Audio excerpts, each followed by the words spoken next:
नमस्कार, मैं विपिन कुमार इंसाफ एक्सप्रेस की ओर से आज सुजानपुर जिला हमीरपुर के सुजानपुर में पहुंचा हूं। यहाँ पर भी नगर परिषद का इलेक्शन जो है बहुत बड़ी ज़ोरों शोरों से होने की संभावना है और बहुत ज़ोरों शोरों से कैंडिडेट जो है अपनी दावेदारी पेश कर रहे हैं। यहाँ डोली से अमन चौधरी जी हैं। नमस्कार सर। नमस्कार सर। सर क्या नाम है आपका? सर सबसे पहले तो मैं इंसाफ एक्सप्रेस का बहुत बहुत धन्यवाद करता हूँ। धन्यवाद सर आपको भी कि आपने मुझे मौका दिया जी सर अपनी बात रखने का। जी सर जी सर। तो अमन जी, आपको पता है जैसे पूरे हिमाचल में अभी बहुत जल्दी ही इलेक्शन होने, जो भी पंचायत या नगर परिषद के चुनाव है बड़ी जल्दी ही इलेक्शन होने वाले हैं। हाँ जी। तो इसमें आप वार्ड नंबर 4 से वार्ड मेंबर का इलेक्शन लड़ रहे हैं। हाँ जी। तो इसमें आपकी क्या क्या विशेषताएं रहेंगी सुजानपुर के लिए? सर मैं वार्ड नंबर 4 से अपनी दावेदारी पेश कर रहा हूँ। जी सर। और मेरी प्राथमिकता पहले सर ये रहेगी कि शहर को किस तरीके से भ्रष्टाचार मुक्त बनाया जा सके जी। और विकास कार्य जो पिछले 5 साल से रुके हुए हैं उनको किस तरीके से गति प्रदान की जाए। जैसा आप जानते ही हैं सर, पिछले 5 साल में जो भी नगर परिषद में लोग थे वो केवल एक हंसी का पात्र बन के रह गए। अच्छा अमन जी, मैं एक मिनट आपको बीच में टोकना चाहता हूँ। जो भी पिछला 5 साल नगर परिषद के, चाहे वो प्रधान की कुर्सी को लेकर विवाद हो या कोई भी विवाद हो, 5 सालों में कोई भी अगर लोगों से हमने भी बातचीत की, लोगों का कोई भी विकास, चाहे नालियों की बात हो, चाहे गलियों के साफ सफाई की बात हो, चाहे कोई भी पानी की बात हो, ऐसा कुछ भी नहीं हो पाया। जी जी। तो इसका मुख्य कारण आप क्या मानते हैं? सर इसका मुख्य कारण यही है कि लीडरशिप सर, सबसे बड़ी बात कि लीडरशिप नहीं है। जी।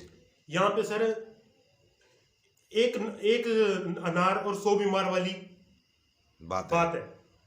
और नगर परिषद में जो भी लोग थे आप सब जानते हैं कि वो केवल हंसी का पात्र बन के रह गए और जनता के बारे में उन्होंने कुछ नहीं सोचा, विकास के बारे में कुछ नहीं सोचा और केवल एक ये लगा लो कि हंसी का पात्र ही बन के रह गए वो।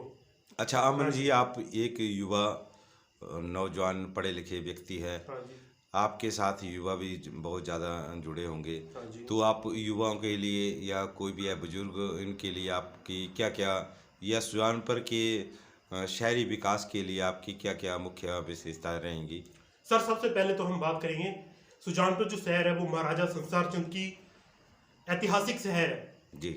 और सर आपको पता है कि सुजानपुर का जो ग्राउंड है वो पूरे हिमाचल में सबसे बड़ा ग्राउंड है और इसमें जो होलियों का आयोजन किया जाता है, राष्ट्रीय स्तर का होलियों का आयोजन किया जाता है और सर इसमें देश भर से व्यापारी, छोटे बड़े व्यापारी अपना मेला लगाने आते हैं। आपके बोलने का मतलब जो सुजानपुर की होली है जो राष्ट्रीय स्तर पर जी, होलियों का जो भी आयोजन किया जाता है राष्ट्रीय स्तर पे, जिसमें पूरे देश भर से जो है वो व्यापारी आते हैं।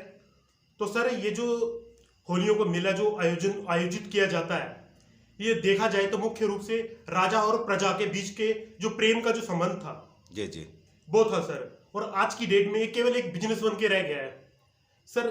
होलियों का जो भी पैसा होता है वो डीसी हमीरपुर चला जाता है। अमन जी, कई बार मैं आपकी बात बीच में टोकना चाहता हूँ।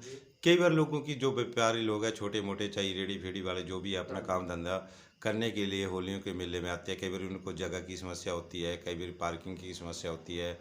तो इस समस्या को कैसे आप सॉल्व करेंगे इसको? सर मैं वही बता रहा हूँ, जैसे सर अभी तो ये बिजनेस बन चुका है। जी जी। लोग यहाँ पे क्या है कि जो जमीन के जो भी रेट होता है वो 10-20 ठेकेदार के थ्रू चला जाता है, वो आगे से आगे बेच देते हैं। इससे क्या है, जो व्यापारी हैं उसको काफ़ी नुकसान होता है और सबसे बड़ी बात ये बिजनेस सा बन गया। और दूसरी बात, यहाँ का जो लोकल जो व्यापारी है, चाहे वो रेडी फडी वाले हों या फिर लोकल दुकानदारी हो, अगर मैं आता हूँ तो उनको रत्ती भर भी तकलीफ नहीं होगी बिजनेस करने में। सब प्राथमिकता मुझे अपने जो लोकल व्यापारी है उन्हें देनी है कि उन्हें कोई तकलीफ ना हो। जो बाहर से और सबसे बड़ी बात, जो होलियों के मेले से जो भी धन इकट्ठा होता है वो डीसी हमीरपुर चला जाता है, वो सुजानकर का पैसा सुजानपुर से बाहर जाता है। तो मेरी पूरी कोशिश रहेगी कि सुजानपुर जो पैसा है वो सुजानपुर के हित में ही लगाया जाए। अच्छा अमन जी, मैं एक बात आपसे पूछना चाहता हूँ। जैसे कि आप भी वार्ड नंबर 4 से बिलोंग करते हैं, बाबा शुभगर जो मंदिर है आपका, हाँ जी, हाँ जी, यहाँ से लेकर जो डोली नोली पुल जो है, हाँ जी, यहाँ तक पूरी मार्केट बन चुकी है। हाँ जी, परंतु एक नल जो है सरकारी यहाँ पर पूरी मार्केट में लगा है। हाँ जी, यहाँ पर कोई टॉयलेट नहीं है, हाँ जी, पूरी मार्केट बन गई है। कोई अगर कोई कस्टमर आए, दुकानदार के पास कोई कस्टमर आए या दुकानदार में कहीं टॉयलेट, हम देश के प्रधानमंत्री जी बोलते हैं कि सभी जगह टॉयलेट बनाओ, तो सुजानपुर में सिर्फ बस स्टैंड के अलावा जो भी एक बस स्टैंड में टॉयलेट है, बाकी डोली मार्केट में कोई भी टॉयलेट नहीं है। तो इसके बारे में आप क्या बोलना चाहते हैं? सर, प्रधानमंत्री जी ने जब गद्दी संभाली थी तो सबसे पहला काम यही किया था कि स्वच्छ भारत अभियान उन्होंने शुरू किया था। जी। तो सर हम क्या है कि स्वच्छता का पूरा ध्यान रखेंगे, और जो भी टॉयलेट आप कह रहे हैं कि टॉयलेट नहीं है, तो हम देखो सर, जहां चाय है वहां राय है ना। बिल्कुल बिल्कुल। तो टॉयलेट सर बनाए जा सकते हैं, नालियों के ऊपर भी बनाए जा सकते हैं, थोड़ा सा खोखा टाइप करके, जिससे कि जो भी दुकानदार है उन्हें भी समस्या नहीं होगी, जो उनके पास कस्टमर आते हैं उनको भी समस्या नहीं होगी। जी जी जी, बिल्कुल बिल्कुल। तो सर इसके ऊपर हम जरूर काम करेंगे और मजबूती के साथ काम करेंगे। और दूसरी बात सर, टॉयलेट की बात नहीं है, गली मोहल्लों में हाल ही में हमारे वार्ड नंबर 4 में ही एक बुजुर्ग महिला जो कि बैंक गई हुई थी, उनको दो फेरी वालों ने या किसी ने पकड़ लिया और उनके पास जो भी नकदी थी 50-60 हजार रुपए वो ले गए। उनके जो जेवर उन्होंने पहने हुए थे सोने चांदी के, वो भी उतरवा लिए। तो सर हम तो इसके ऊपर भी पूरी कोशिश करेंगे कि शहर के हर चौक चौराहे पे सीसीटीवी कैमरे लगाए जा सकें, जिससे कि ऐसी अप्रिय घटनाओं को इंजाम ना दिया जाए। जी, उनको रोका जा सके। बिल्कुल। और दूसरा, जो हमारी माताएं बहनें या बुजुर्ग हैं, कुछ मनचले लोग जो कि राह चलती लड़कियों को या कॉलेज जाती लड़कियों को परेशान करते हैं, उनके ऊपर भी काबू पाया जा सके। हाँ जी, क्योंकि आप देख ही रहे हैं देश में किस तरीके का माहौल है, या प्रदेश में गुड़िया कांड या हाथरस जैसे कांड हो रहे हैं। तो मेरी प्राथमिकता ये भी रहेगी कि चौक चौराहे पर कैमरे लगाए जा सके, जिससे कि अपना चोरी डकैती जैसी अप्रिय घटनाओं को रोका जा सके, और मनचले बदमाश लड़के जो हैं उन पे भी काबू पाया जा सके। बहुत बहुत धन्यवाद इंसाफ एक्सप्रेस में बातचीत करने के लिए। नहीं सर, एक और बात कहना चाहूँगा।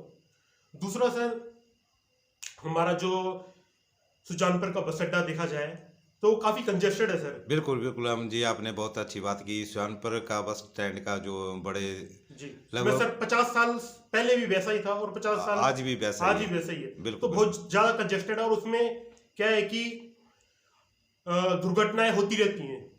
जी जी, क्योंकि वहाँ पे स्कूल कॉलेज के बच्चे भी एकत्रित होते हैं जी, बाकी ट्रैफिक भी आता जाता है, तो उससे क्या है दुर्घटनाओं की संभावना बनी रहती है। और बस अड्डे के लिए जो है वो सरकार ने खडोले में अलॉट की है जगह। तो सर मेरा ये पूरा प्रयास रहेगा कि मेरे क्षेत्र के जो भी MP MLA हैं उनसे मैं पूछूं कि सर क्या प्रोसेस है, हमारा जो बस अड्डा है वो जल्द से जल्द खडोले में शिफ्ट ले जाया जा सके, जिससे क्या है कि वार्ड नंबर 4 के जो बेरोजगार भाई हैं उनको भी, वार्ड नंबर 4 के लोगों को भी रोजगार के अवसर प्रदान हो, और अपना जो बस अड्डे पे जो दुर्घटनाएं होती हैं वो भी कम की जा सकें, और जो खोखा मार्केट बस अड्डे में बनी हुई है या बनने जा रही है उसको भी सार्वजनिक किया जाए कि कितने स्क्वायर फुट का एक खोखा है। किसी के पास 2 खोखे हैं, या किसी के पास क्या है कि खोखा किसी के नाम पे अलॉट है लेकिन उस पे दुकानदारी कोई और कर रहा है। बिल्कुल, ये बहुत ज्यादा मुद्दा चला हुआ है आजकल सुजानपुर में। तो सर देखो, सुजानपुर शहर में दुकानदारी करने का हक सबको है, और जरूरतमंद जो भी जरूरतमंद बंदा होगा वो सर दुकानदारी करने का पहला हकदार है, जी, बजाय उसके कि लोगों ने क्या है 2-2 3-3 खोखे घेरे हुए हैं या फिर किराए पे चढ़ाए हुए हैं, भाई भतीजावाद चल रहा है। सर हमने ये सब खत्म करना है ना। जी, और सर मेरा एक ही संकल्प है, सबसे प्यारा बने सुजानपुर हमारा। जय हिंद, जय हिमाचल। जय हिमाचल, जय हिंद, जय भारत।